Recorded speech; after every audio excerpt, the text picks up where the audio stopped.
বেলেগুৰি অমৰজ্যোতি সংঘৰ প্ৰতি বছৰে বাপতি সাহোন ৰঙালী বিহুটি বহাগৰ 1 তাৰিখে উদযাপন কৰা হয়। আমাৰ ইয়াতে ডেকা গাভৰু বুঢ়া বুঢ়ী সকলোৱে সহযোগ কৰে। আমাৰ বৰ অতিকে চেনেহৰ এই ৰঙালী বিহুটি প্ৰতি বছৰে আমি পালন কৰা হয়। ইয়াৰ লগতে আগন্তুক ৰঙালী বিহু উৎসৱ উদযাপনৰ আজি প্ৰথম দিনৰ লাই খুঁটা স্থাপন ইতিমধ্যে আমাৰ হৈ গৈছে। ইয়াৰ লগতে আমি সকলো অসমবাসীলৈ যাতে আমাৰ ৰঙালী বিহুলৈ আমাৰ অনুষ্ঠানত সহায় সহযোগ কৰে তাৰ কামনা কৰি আমি সকলোকে আমি পুনৰবাৰ ৰঙালী বিহু ওলগ যাচি সকলোকে আমি ধন্যবাদ জ্ঞাপন কৰিছোঁ।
বেলেগুৰি অমৰজ্যোতি সংঘৰ প্ৰতি বছৰে বাপতি সাহোন ৰঙালী বিহুটি বহাগৰ 1 তাৰিখে উদযাপন কৰা হয়।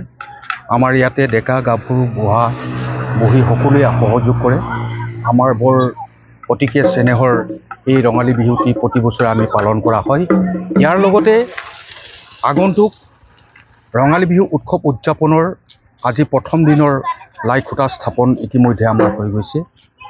ইয়াৰ লগতে আমি সকলো অসমবাসীলৈ যাতে আমাৰ ৰঙালী বিহুলৈ আমাৰ অনুষ্ঠানত সহায় সহযোগ কৰে তাৰ কামনা কৰি আমি সকলোকে আমি পুনৰবাৰ ৰঙালী বিহু ওলগ যাচি সকলোকে আমি ধন্যবাদ জ্ঞাপন কৰিছোঁ।